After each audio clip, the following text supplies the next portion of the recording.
Welcome Indian fight जंग में आप सभी का स्वागत है।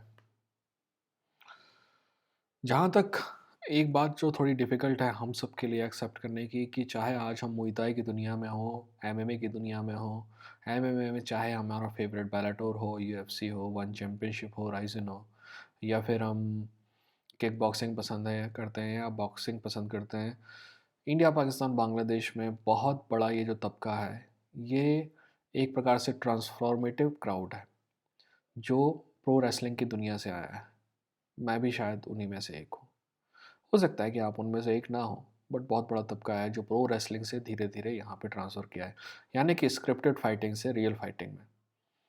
पर इसका मतलब ये नहीं है कि स्क्रिप्टेड फाइटिंग इंटरेस्टिंग नहीं है। वैसे मैं आजकल ये देखता नहीं हूँ प्रो रेसलिंग, लगभग 12-13 साल से नहीं देखी है, डब्ल्यूडब्ल्यूई टाइप, बट इसकी हिस्ट्री बहुत इंटरेस्टिंग है। ठीक वैसे ही जैसे यूएफसी की हिस्ट्री बहुत इंटरेस्टिंग है। तो हम यूएफसी की हिस्ट्री के बारे में भी बात करेंगे, बट यूएफसी की हिस्ट्री बहुत छोटी है। 25 आज आप खुद ही देखो, यूएफसी 30 साल पुराना है और एमएमए उससे 5 या 6 साल पुराना है, यानी 35 साल। इतनी बड़ी छोटी सी हिस्ट्री है, तो उसको भी हम कवर करेंगे, ज़्यादा टाइम नहीं लगेगा। पर आज से एक नया सीरीज़ हम चालू करेंगे जिसको हम कहेंगे प्रो रेसलिंग हिस्ट्री या डब्ल्यूडब्ल्यूई हिस्ट्री, क्योंकि लोग उसी के नाम से जानते हैं आज। तो इस हिस्ट्री में बहुत इंटरेस्टिंग स्टोरीज़ हैं, कमीनापन भी है, ईमानदारी भी है, पीठ में छुरा घोंपने वाले भी कई इंसिडेंट हैं, दोस्ती निभाने वाले भी कई इंसिडेंट हैं। ये सारी चीज़ें जो मैं आपको बताने वाला हूँ, ये मेरी किताब का हिस्सा हैं, बट आई डोंट नो कि whether that book will be released और नॉट। सो मैं आपके सामने एक-एक करके किस्सा रखूँगा, ठीक है? तो यह है episode 1, history of pro wrestling. पर आगे बढ़ने से पहले सब्सक्राइब करिए, बेल आइकन को क्लिक करिए। अगर आप फाइट देखते हैं या फाइट में इंटरेस्टेड हैं, चाहे वो एमएमए हो, चाहे बॉक्सिंग हो या किक बॉक्सिंग, ये इंडिया का सबसे बेहतरीन चैनल है, ये मेरा दावा है। अगर आपको किसी और चैनल में जाके यहाँ से ज़्यादा नॉलेज मिलता है, तो अनसब्सक्राइब करिएगा और गाली भी दे के जाइएगा, ठीक है? तो पहला एपिसोड में बात करते हैं कि आखिर डब्ल्यूडब्ल्यूई की शुरुआत कहाँ से हुई। डब्ल्यूडब्ल्यूई की शुरुआत डब्ल्यूडब्ल्यूएफ से हुई, डब्ल्यूडब्ल्यूएफ की शुरुआत डब्ल्यूडब्ल्यूएफ से हुई। बट डब्ल्यूडब्ल्यूएफ की शुरुआत एक बहुत बड़ा संगठन होता था, एनडब्ल्यूए, नेशनल रेसलिंग अलायंस, उससे हुई। और इन सब की शुरुआत लगभग आज से 90 साल पहले जाती है, 1930 के आसपास, ठीक है? तब एनडब्ल्यूए एक एक प्रकार से कार्टेल है। कार्टेल आप समझते हैं?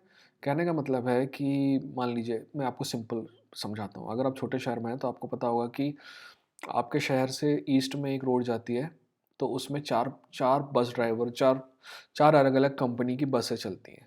वो एक दूसरे का टाइम जो है बाँट रखा है कि 12 बजे ये चलेगा, 2 बजे ये चलेगा, 6 बजे ये चलेगी और रात को 8 बजे ये चलेगी। है ना? वो एक दूसरे से कॉन्फ्लिक्ट नहीं करती। 2 अलग-अलग कंपनी एक ही टाइम पे बस नहीं चलाती। यानी कि कॉम्पिटिशन नहीं करती हैं। 2 बजे ए की बस चलेगी, 4 बजे बी की बस चलेगी, 6 बजे सी की बस चलेगी और 8 बजे डी की बस चलेगी। इसको कहते हैं कार्टेलाइजेशन।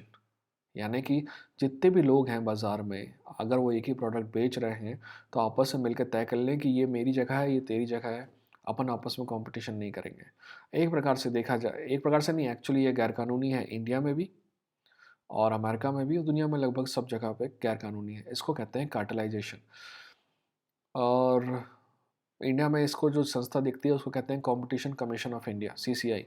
एक समय था जब वो संस्था काम करती थी, आजकल खैर मुंह मत खुलवाइए। आप समझ गए, ये होता है कार्टेल। तो वैसे ही एक कार्टेल बना हुआ था। इस कार्टेल के अंदर अमेरिका में बहुत सारी टेरिटरी थी। नॉर्थ वेस्ट की टेरिटरी, नॉर्थ की टेरिटरी, मिड साउथ की टेरिटरी, साउथ की टेरिटरी, आपकी ईस्टर्न टेरिटरीज। ईस्टर्न टेरिटरी जो सबसे बड़ी टेरिटरी थी ईस्टर्न, वो थी न्यूयॉर्क टेरिटरी, और उसका जो प्रमोटर था वो है डब्ल्यू, विंस मैकमैन सीनियर, अपने विंस मैकमैन जो अभी है डब्ल्यू का, उसका बाप। आपने अब स्ट्रक्चर समझ लिया कि किस टाइप से स्ट्रक्चर बना हुआ था। अब ये जो टेरिटरी सिस्टम था, इसमें क्या होता था कि न्यूयॉर्क वाले मिड साउथ में अपना प्रमोशन यूज़ नहीं करते थे, मिड साउथ वाले न्यूयॉर्क में नहीं आते थे। समझ रहे हो? तो अपना अपना सब कुछ बना होता था। अब आप सोच रहे होंगे कि ऐसा है, सब मिले हुए हैं, तो चैंपियन कैसे होता था? अब मैं बताता हूँ कि चैंपियन कैसे होता था। एनडब्ल्यूए एक चैंपियन चुनता था।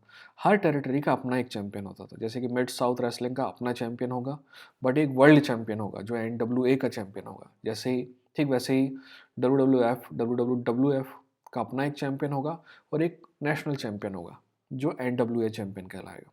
ठीक है।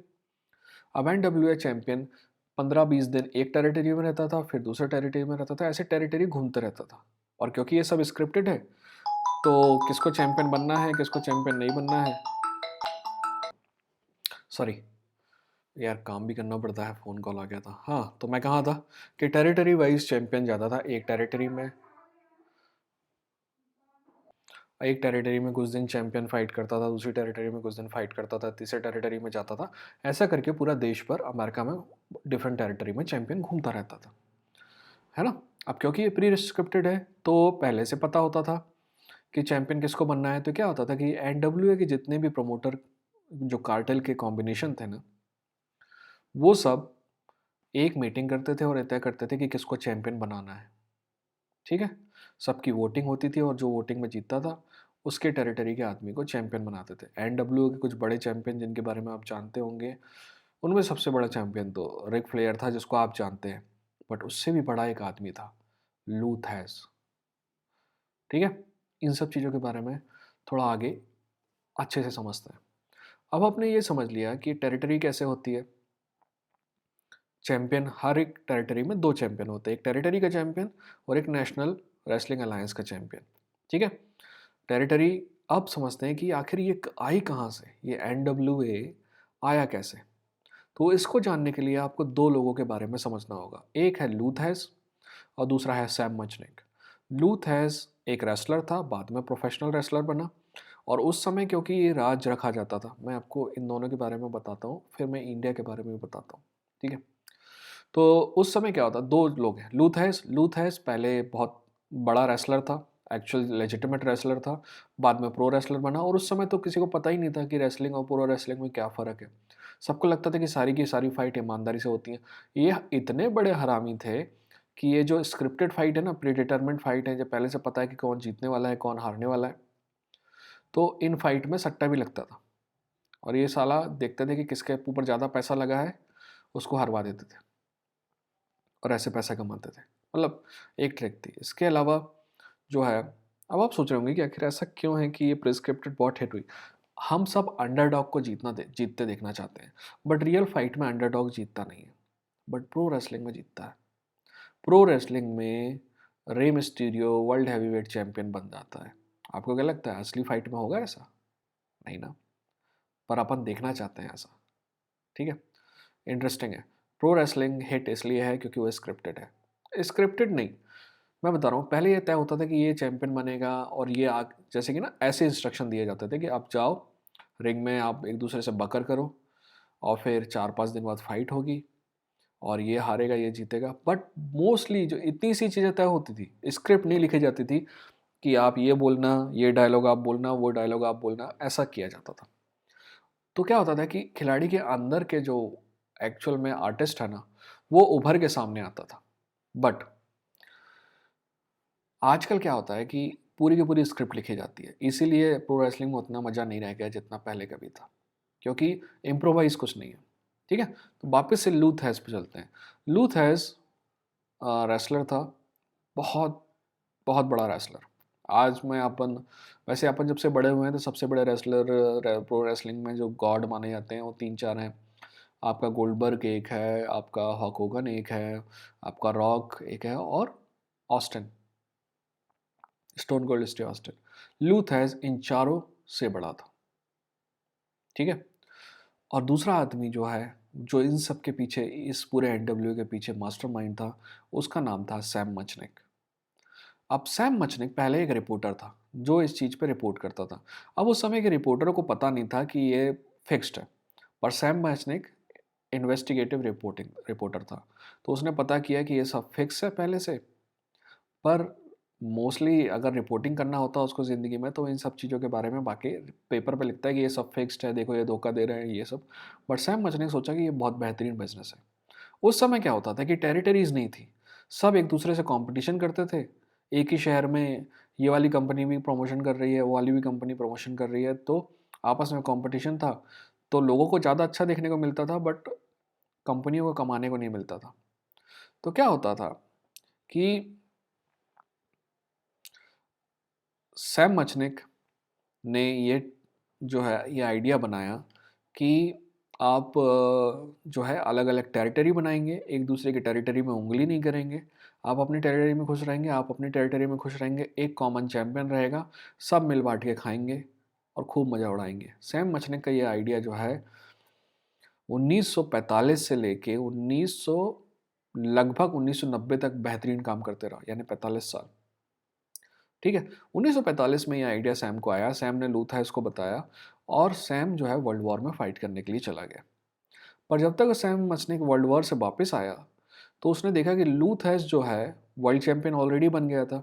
सब जगह लूथाइस का कब्जा था और सारी की सारी जो टेरिटरीज थी वो लूथाइस के अंडर थी। बट ये जो टेरिटरीज थी ये लूथाइस के अंडर थी, बट कोई फॉर्मल टेरिटरीज नहीं बनी थी, जैसे कि मिड साउथ रेसलिंग या टेक्सास रेसलिंग या आयरन सीक की टेरिटरी या WWF, ये टेरिटरी बनी नहीं थी।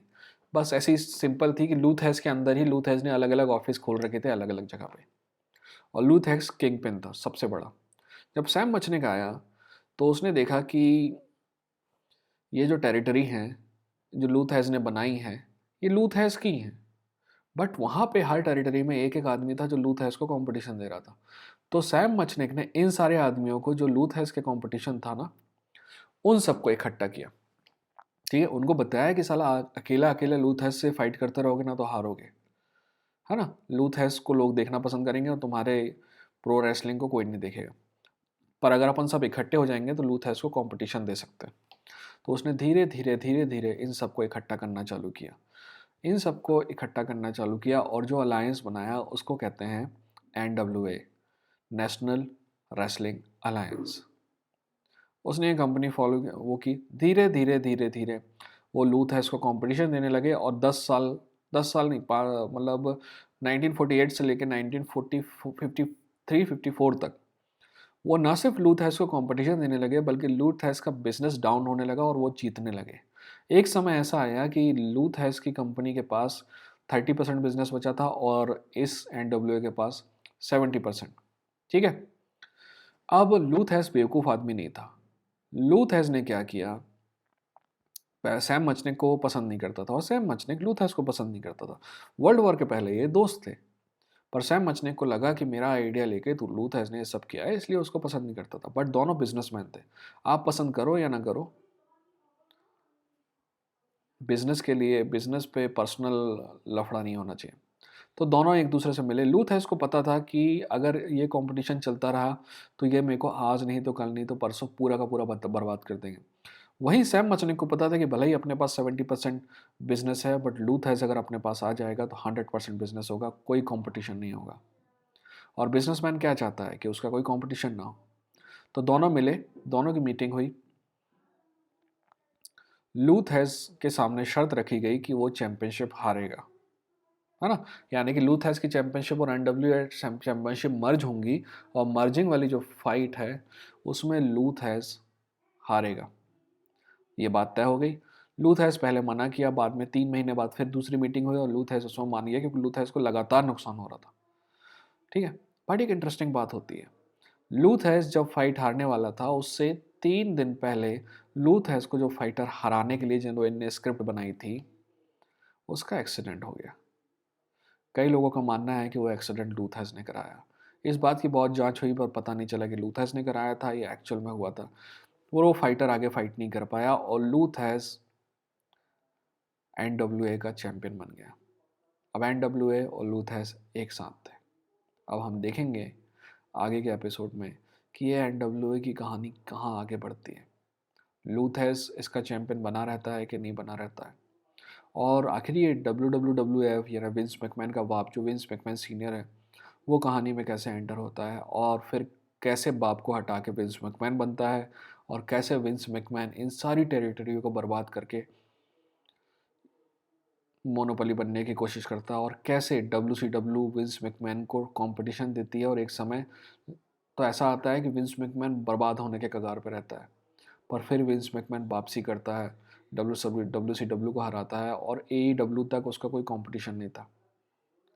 TNA था, थोड़ा छोटा मोटा रिंग ऑफ ऑनर कोने में था, बट उसको कोई कम्पीट नहीं कर रहा था। AEW थोड़ा बहुत कम्पीट कर रहा है। तो इन सब के बारे में बात करेंगे आगे के एपिसोड्स में। आप बताइएगा कि ये जो पहला एपिसोड था हिस्ट्री ऑफ प्रो रेसलिंग, आपको कैसा लगा? ठीक है, ईमानदारी से बताइएगा। और अपनी ज़िंदगी में कुछ अच्छा हो रहा हो तो वो भी बताइएगा। आप मेरी ज़िंदगी में बहुत कम अच्छा हो रहा है, तो मैं चाहता हूँ कि आपकी ज़िंदगी का कुछ अच्छा सुनूँ तो अच्छा लगेगा। अपना ख्याल रखिए, अपनों का ख्याल रखिए। ये था इंडियन फाइट जंकी। लड़ेंगे, जीतेंगे।